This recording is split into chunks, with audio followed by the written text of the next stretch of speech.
War in the Gulf.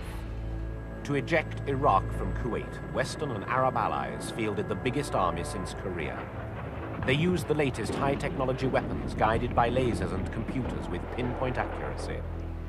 The biggest air offensive since World War II, 100,000 sorties mounted to neutralize the Iraqi war machine.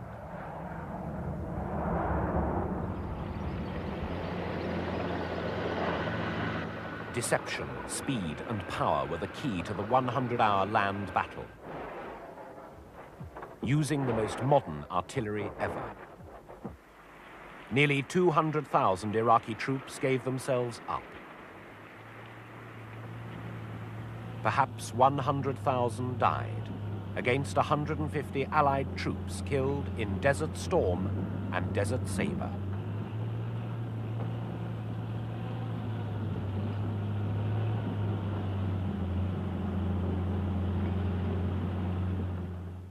Of the present Gulf nations, Kuwait existed as long ago as 1757.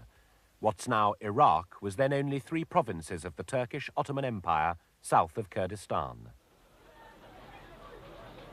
All opposed Turkish rule, and Lawrence of Arabia won many to the British side against the Turks in the First World War. Sheikh Faisal, in return, was promised an independent kingdom, the artificial country of Iraq, handed over in 1932. 1961, British forces land in newly independent Kuwait.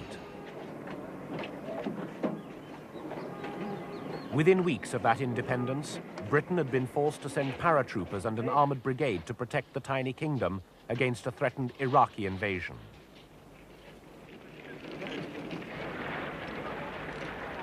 On this occasion, the rapid build-up preempted Iraqi action, but it also reinforced Iraq's belief that Western protection was merely to keep oil prices down. 30 years later, Iraq's costly adventure against Iran meant she needed higher revenues to revive her wrecked economy, so another attempt to absorb Kuwait began. Iraqi forces moved in after Saddam Hussein lost his temper over Kuwaiti refusal to agree higher oil prices to pay for his disastrous war with Iran. Unprepared for the sudden order, his forces reached Kuwait City soon after dawn, meeting fierce Kuwaiti resistance. But most of Iraq's 200 tanks supporting the invasion had too little ammunition to withstand a counterattack. An immediate Allied intervention might well have ended Saddam's latest adventure then and there.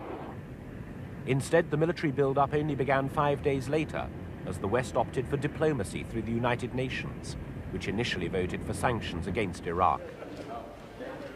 Underestimating the strength of the new superpower détente was Saddam's first mistake. His traditional Soviet aid was no longer forthcoming. And Arab opinion united as never before. Even those traditionally less than friendly to the West, like Syria, condemned Iraq, and backed that condemnation by sending troops to join the Allied forces. Only Jordan and the Palestinians appeared to back Saddam. That coalition made it possible for the Saudi King Fahd to invite American-led forces to mass in Muslim Saudi Arabia, eventually to free Kuwait. At sea, Allied warships hunted sanctions busters. Iraq had only one major export, oil, making it particularly vulnerable to embargo. Allied ships intercepted nearly 8,000 vessels, arresting 46. What is your cargo, please? What was your last port in the Gulf, please? Last port in Gulf is in Fujairah. Thank you very much. Goodbye. Have a safe trip. By September, events had taken a more sinister turn. Hundreds of Westerners had been rounded up in Kuwait, then brought to Baghdad to join foreign workers already detained there. They were hostages. Saddam called them human shields, there to deter Allied attacks on Iraqi targets.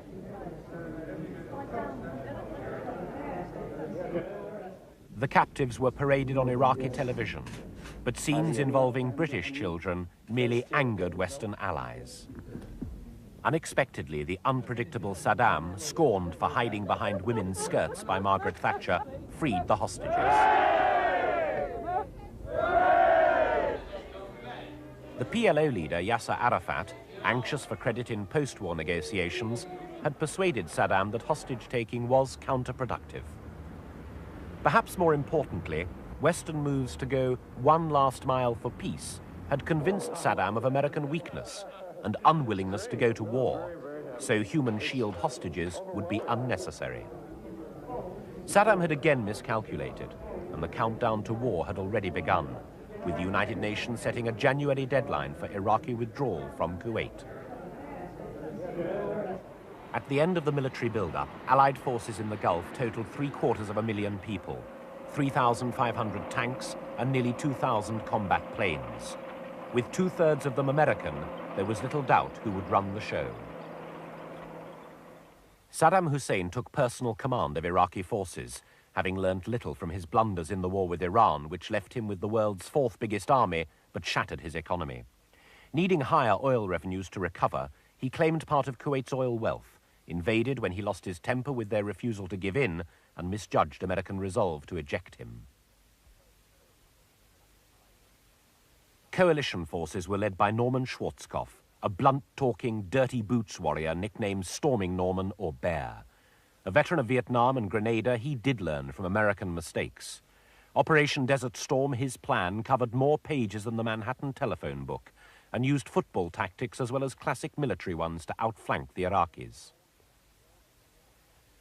War began with a massive air offensive, 116,000 sorties aimed at Iraq's many airfields, the launching zones for its Scud surface-to-surface missiles, its chemical, biological and nuclear installations, ammunition dumps, communications and Republican Guard bases. The sinister stealth bombers spearheaded the raids, a plane never seen in public before. Part of its role was the pinpoint bombing of important Iraqi establishments vital to Saddam Hussein's war effort. Establishments often close to populated areas where accuracy was vital to avoid civilian deaths.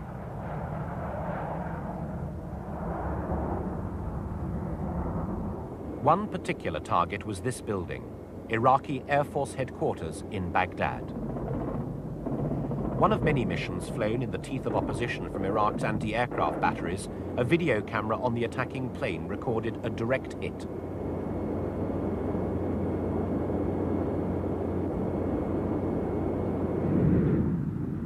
Despite the technology, the missions were still hair-raising for the air crews.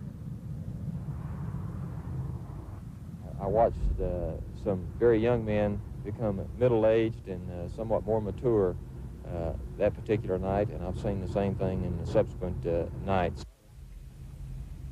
That sentiment was repeated many times as the realities of combat were faced.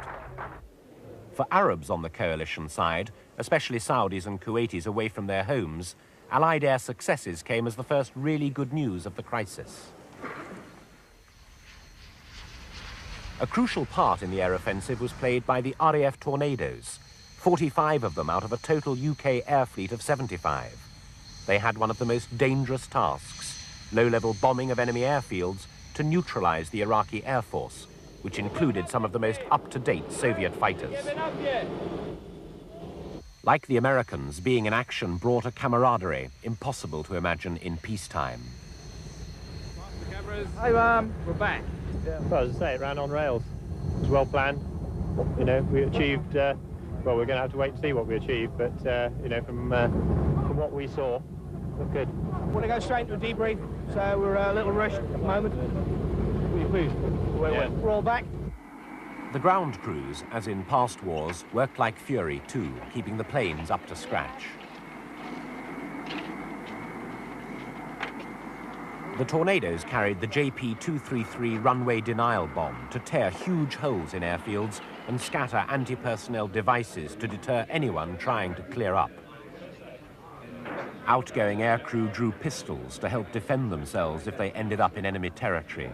A number were taken prisoner after being shot down and were tortured for information about Allied air strategy.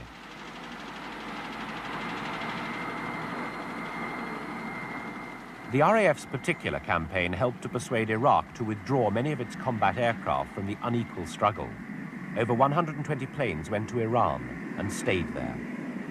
The Tornadoes continued to fly to attack a wide variety of targets.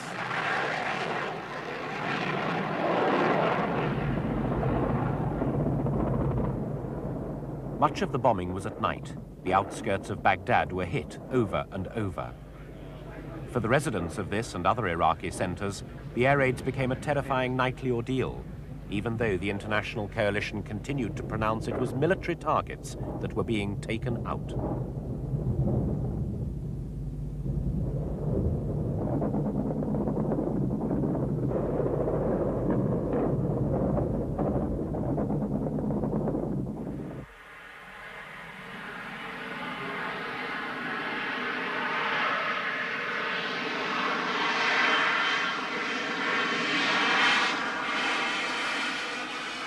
For the exhausted crews, the relief that almost all of them made it safe home every time was intense.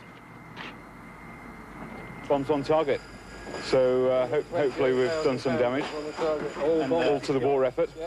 And other good news, if it is good news. Absolutely cracking, absolutely cracking. It's cheered the guys that are here up, very much so. So yeah, it's all good stuff. It's marvellous, that's good. We're all took off, we all got back.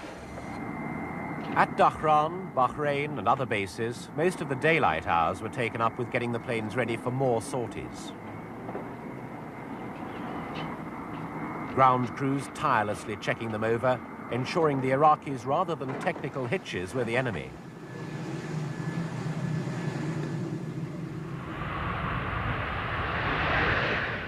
Low-level flying, the Tornado's speciality, required supreme skills and the closest cooperation between individual pilots. 4 miles. Keeping going. Okay, happy with that. We've got a rolling looking front Bravo, chapping with that. Happy with that. Stand by. Keeping going. Stand by. Okay, 2 miles. check. Keeping going. Okay. Charlie. Looking good. 2.4 miles. Okay, nothing on the RHWR. Taking out airfields had required its own special training. The results, though, were spectacular. On the RHWR. Okay. Over readiness. Okay, committing. There we go. It's going. It's going. Keep not. Keep nodding. There's the canisters.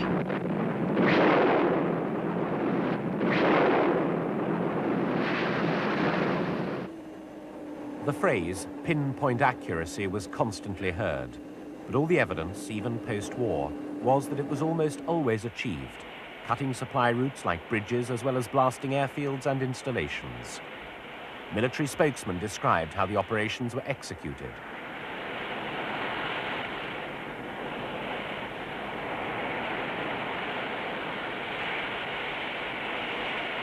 Going into the target, this one happened to be relatively lightly defended. We had a number of bombers on the raid, obviously. They hit the target and hit it on time, as we're supposed to, and dropped the bombs as accurately as we were able.